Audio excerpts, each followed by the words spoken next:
in your interpretation of the Article 138 and the jurisprudence that you say emanates from this court, you seem to be arguing that that is strictly within the purview of the chair's mandate, and that really these other commissioners, let's say the remaining, the 6 commissioners, really ought not to be around that, because that's a role preserved for the chair.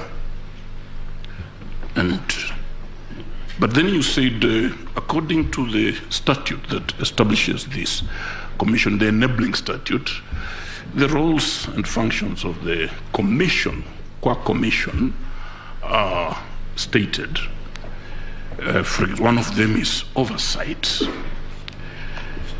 What is oversight? If, in fact, the commissioners, I would have thought that one of the most important oversight roles in the commissioner's life would be when they are overseeing the verification and tallying of the presidential election result at the center before the same is then declared on behalf and but for the people of Kenya by the chair. So what is oversight?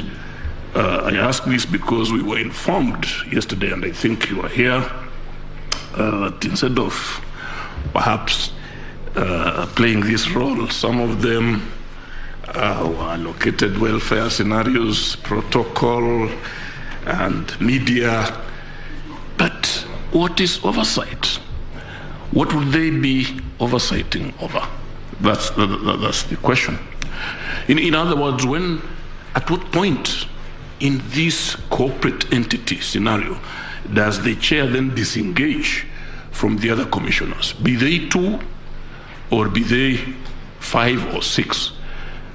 When do you say this is chair qua chair and this is chair as part of the commission? Because we need to understand that. We've been asked to provide clarity. Then let's go to Mahat.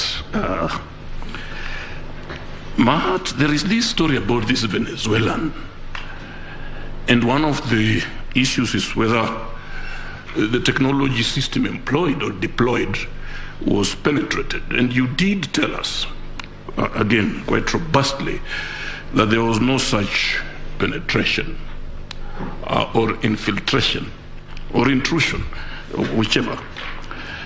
But you did also concede that this Venezuelan, whatever his name is, had access to the server.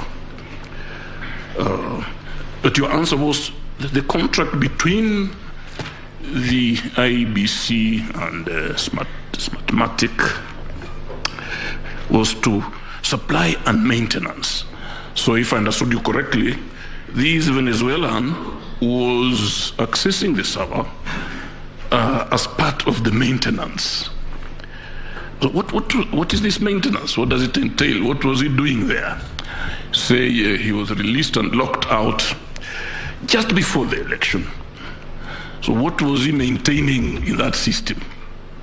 Maybe you just want to tell us what maintenance entails as part of that contract agreement. Then back to the question of percentages again, in terms of the turnout. I think I asked this question, I asked Mr. Orengo, but now that you may not have another, you may also want to